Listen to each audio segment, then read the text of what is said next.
Royals are not political. Let me repeat that. Royals are not political. They do not engage in politics or policy. Royals are there as a tool of soft diplomacy and to lift up causes and charities throughout their country, in addition to highlighting the history and heritage of their nation as well. That is the role every single royal family serves. Now, some have more power than others. I'm particularly thinking of Liechtenstein and Monaco, but those are principalities.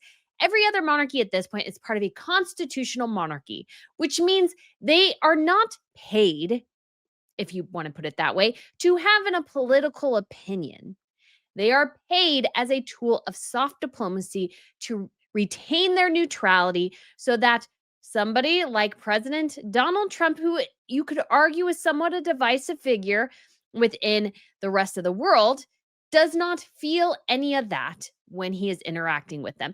And yet, I feel like some journalists, I'm thinking of one in particular, which we'll discuss in this video, really want to push the idea that because obviously some people legitimately do not like Donald Trump, that somehow Catherine should act or is somehow being, let's say, inaccurate in acting as a neutral figure. But again, let's say it loud and clear. Royals are not political. They are there simply as excellent tools of soft diplomacy. And we saw that on full display yesterday, but I do really want to go over this very, very important aspect of royalty because too often I see people putting their own political opinions on royals. So we are going to get into this, guys. But if you haven't been to Royal News Network before, my name is Brittany. I do provide compelling royal commentary. So please hit that subscribe button. I would absolutely love to have you back. So it was a busy week this week, obviously, with the launch of Rebel Royals on Netflix, which I still need to do sort of a longer review of when it comes to Martha Louise and Shaman Durek Verrett of Norway and their sort of crazy Harry and Meghan-esque antics over there with Netflix. But we also had the state visit between the US and the UK, which was a very actually historic moment because Donald Trump is actually a rather unique figure in that he was elected between 2016 and 2020 as the president, lost in 2020, and then came back in 2024 to retain the presidency again. And because Donald Trump, you could say, moves very quickly in instituting tariffs and various things, that the Brits were pretty keen to very, very quickly invite him over on a state visit yet again. So when you look at the timeline of Donald Trump's previous visit in 2019, that was towards the latter end of his term. This time, it's not within even a year of his term. And he's the only modern president to get 2 state visits. Very, very historic, but it demonstrates as well sort of the impact Donald Trump is having around the world. The Brits want Donald there because he is an influential figure. Whether they like him or not, that remains a reality of the situation, is that he is a powerful, engaging factor in international politics. He's making policies that have impact on the UK, for example. One I'm not particularly excited about is the tariff policy because most of the things from the UK side now have gone up in price because of tariff related issues. This actually happened with the shoe brand Emmy London, with which Catherine, the Princess of Wales, likes, and other royals as well. But let's get back to this idea. And maybe it'll help you because I tried to film this a little bit earlier and it just wasn't coming through, of what in particular I'm talking about when it comes to royals not engaging in politics. Now, I will say, as an overview, what role do royals play at these events and how are they not political? Because let's lay the groundwork here. Number one, royals, by extension, are an arm of the government. They're a tool of the government in something called soft diplomacy. So, what this means is that they're not there to hardline sell a policy. They're there to chit chat, to engage, and to have friendly conversations. That way, the person, in this case, Donald Trump, who is a foreign power, enjoys his time to such an extent that he softens a bit on the idea of something because, oh, I had a great chat with Queen Camilla, Catherine, William, Charles, what have you. That is the role royals play. Now, this is very interesting because historically, sort of the first big soft diplomatic push, you can actually find this in Valentine Lowe's new book, Power in the Palace. I encourage you to pick it up. I'll also link an interview I did with him.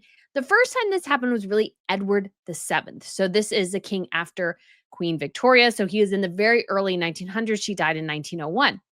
And the British government was trying to engage the French. And if you know, the French and the British, they have a long, very troubled history. In fact, there's a book I have, and I bought it a lot of because of the title, and I do want to read it. It's called A Thousand Years of Annoying the French. The relationship between the UK and France. And I love that title because it's a bit ridiculous, but totally and completely encapsulates the relationship between these two powers, which have often been at conflict with each other. And I can't remember exactly the situation, but the Brits wanted the French to get on board with something, and they were having a tough time with it.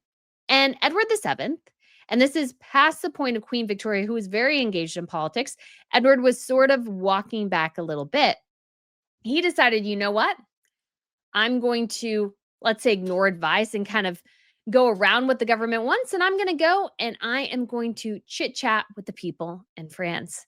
And wouldn't you know it, the people kind of liked him. They kind of loved him. He actually softened the people of France so that they would agree to this deal.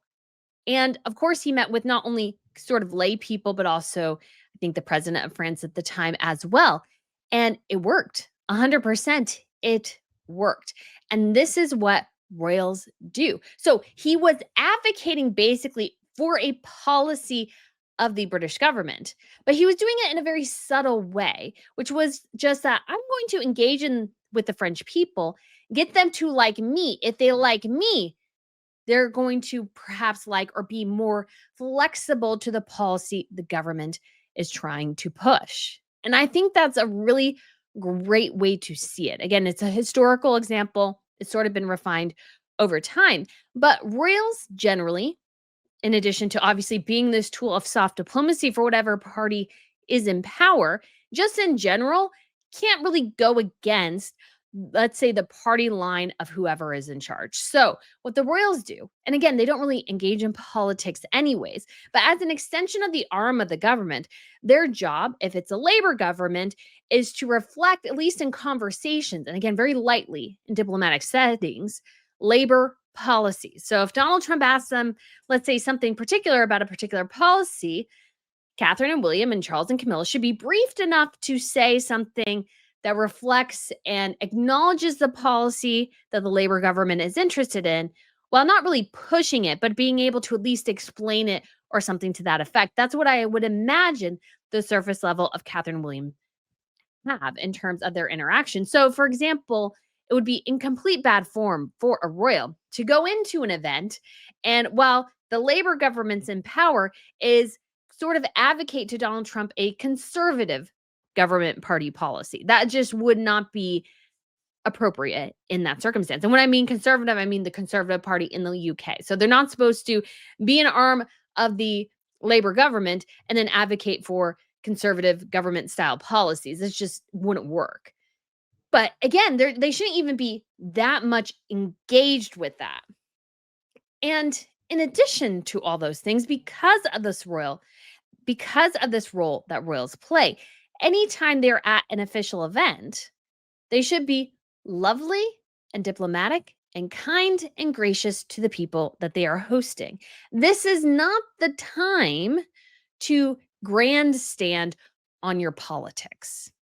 That's not what this is. It's time to be that little bit that helps the British government, and by extension, the British people, get what they want. Because, and let me be clear, although I'm sure all of the royals have their own parties they would naturally gravitate to, they represent all of Britain, not just one particular political ideology.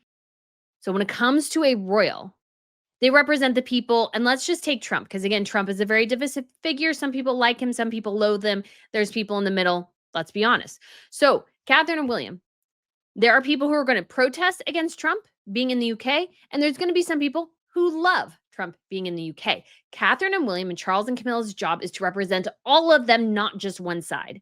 They're there to represent everyone. Even if you don't like Donald Trump, They're not there just to represent the people who don't like Donald Trump. They're there to represent the people who also like Donald Trump. This is how royals operate. It's a brilliant method. I actually really like it because you have a head of state who is not swayed by whatever politics of their day there are.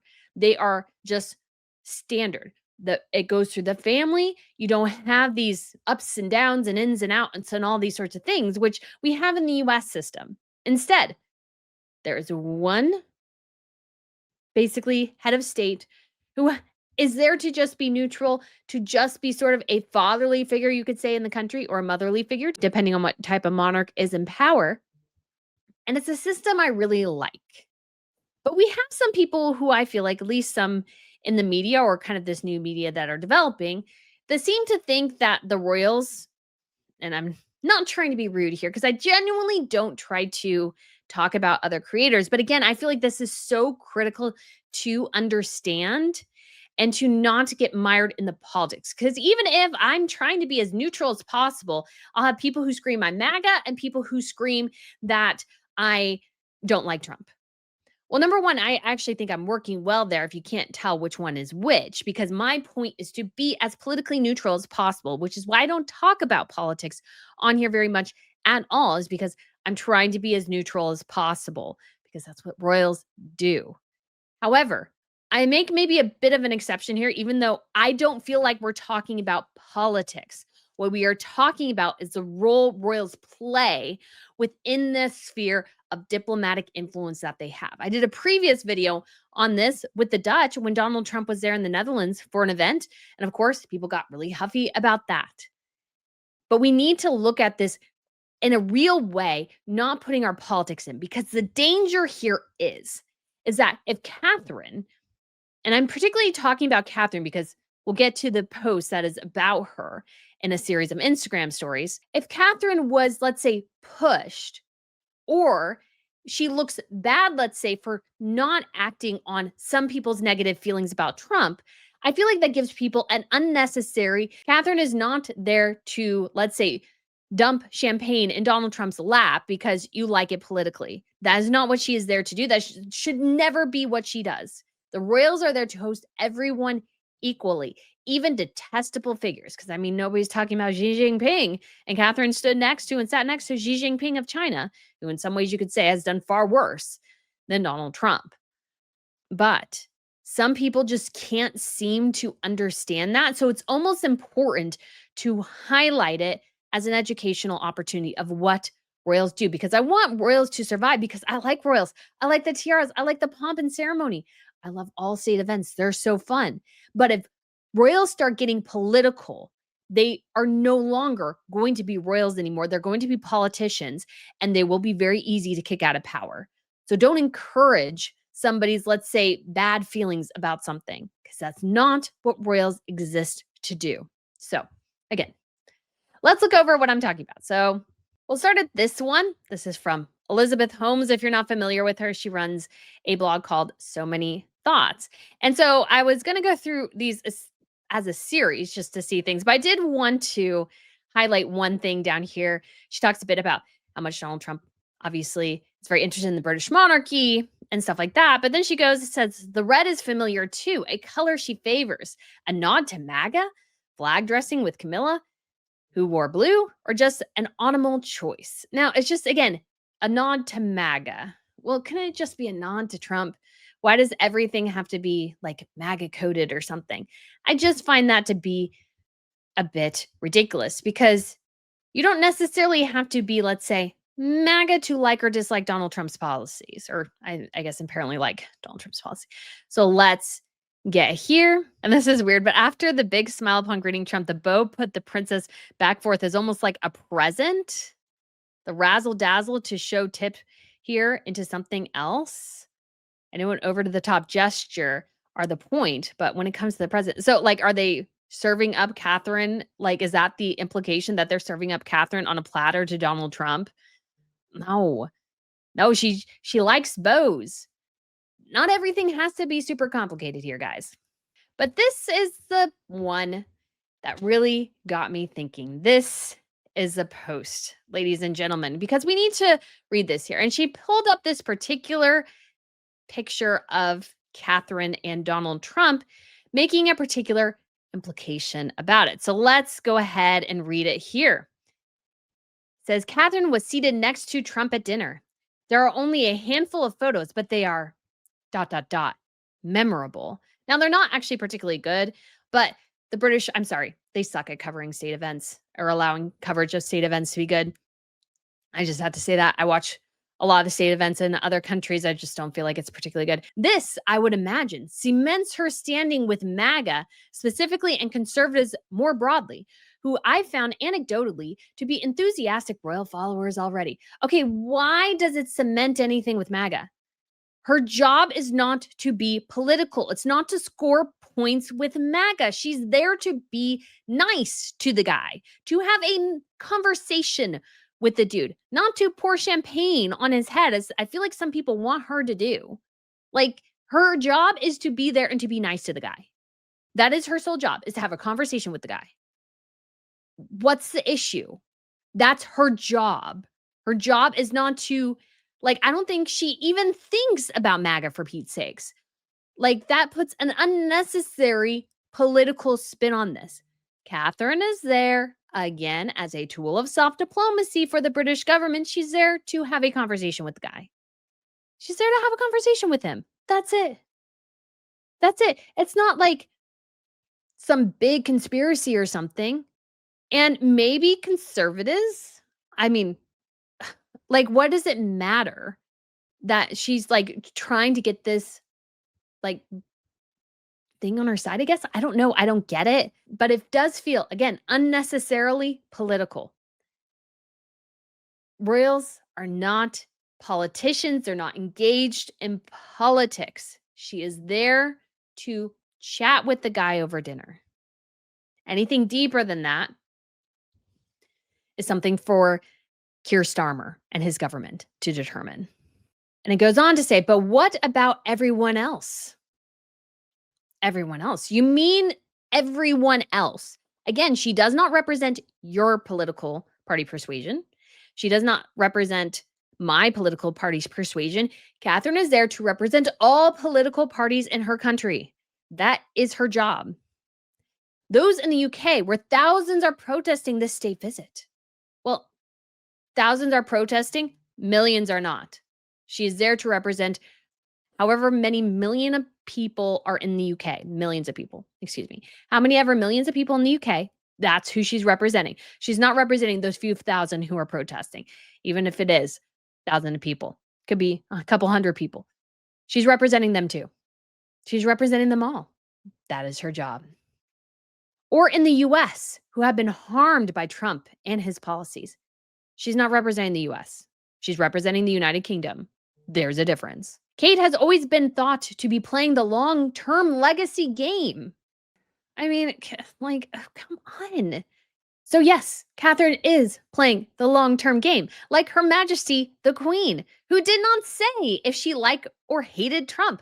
Her Majesty gave no opinion on the subject matter, nor should she. We have only found out that allegedly through Valentine Lowe's book that Queen Elizabeth was interested in staying with the European Union. She didn't let you know that. Her only sort of, let's say, entry into politics a bit was to tell Scotland she wanted them to stay. And that was about it. Catherine is not just playing the long-term legacy game. She is an arm of her government and her arm of her people. And she is there to represent all people, not just her opinions. If you're there as a royal just to represent your opinions, much like Meghan Markle, yeah, you're not a good royal. You're a crappy royal, because that's not what royals do. They are there to represent all people, regardless of whether or not they agree with them. And that's a beautiful thing, and should be acknowledged that that is a beautiful thing.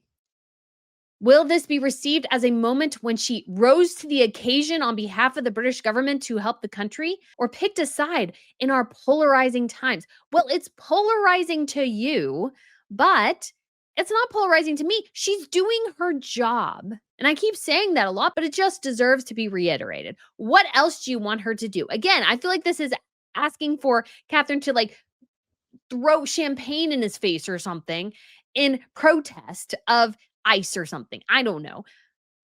Why? Why? What would that do? She's not picking a side. She's picking no side, which is exactly what she should do. Catherine is doing exactly what she should do. Nothing more, nothing less. Because if she did something else, she would be breaking the fabric of what a royal family is supposed to be, which is not political. It is there for everyone. And when you make it political, when you make it one sided, you're going to ruin it for everyone. That's how it's going to be. Now, I did think this was interesting because she pulled out the mirror. The royals did their job. They smiled, laughed, and massaged Trump's fragile ego. This is from Russell Myers. Russell Myers can have an opinion. The two of them cannot. And it's actually best if they don't focus on it. And the reason is if you're thinking, oh, I hate this guy, I hate his policies, that will come out in your interactions with him one way or another. Don't think about it. Just think of him as any other guy. That is what is going to work for the royals. If you do something else, you're going to wreck the very institution you're trying to serve. All right, guys. So, have we learned some lessons here? I hope we have. You can like Trump, you can dislike Trump. You can like Putin, dislike Putin. You can like Xi Jinping or dislike Xi Jinping. You can like Keir Starmer or hate Keir Starmer. That doesn't matter. Every single person Catherine and William interact with, no matter from what government, they must treat exactly the same. And if they develop a good relationship with somebody, maybe, just maybe, if they have something they want to acknowledge or something like that, they might be able to gently nudge in a particular direction. Now, they shouldn't be, again, really advocating for policies. That's, again, a role for politicians, but they can gently nudge. And that takes great restraint. It takes great restraint to not act always on your impulses. And that's what royals do all the time. They stifle yawns when they want to yawn. They stifle giggles when they want to giggle. Their job is to be a face of the government without embarrassing themselves or the institution they're supposed to represent. And advocating for them to do anything other than those things undermines the very institution they're trying to protect. The British royal family and all European royal families are there to represent their people, their culture, their heritage, and at some points reflect the current government's policies. Not all of them, but some of them if they're in a diplomatic setting or if they're asked to go and do a particular thing. I mean, they're going to, again, remain as politically neutral as possible, but they might be asked, hey, can you go and do X? And if it falls within their purview, they will do it. But they're not there to grandstand for politics. They're not there to win cheap political points with a certain side. They're there to represent every side, which is why I hope anybody of any political persuasion likes and enjoys this channel. It shouldn't be about politics because it's not about politics. It's about representing the government. I would feel the same whether it was Kamala Harris on this visit or Donald Trump. Either way, I want the British royal family to treat them exactly the same. They get treated differently at home. They get treated differently in the media. That's fine. That's life.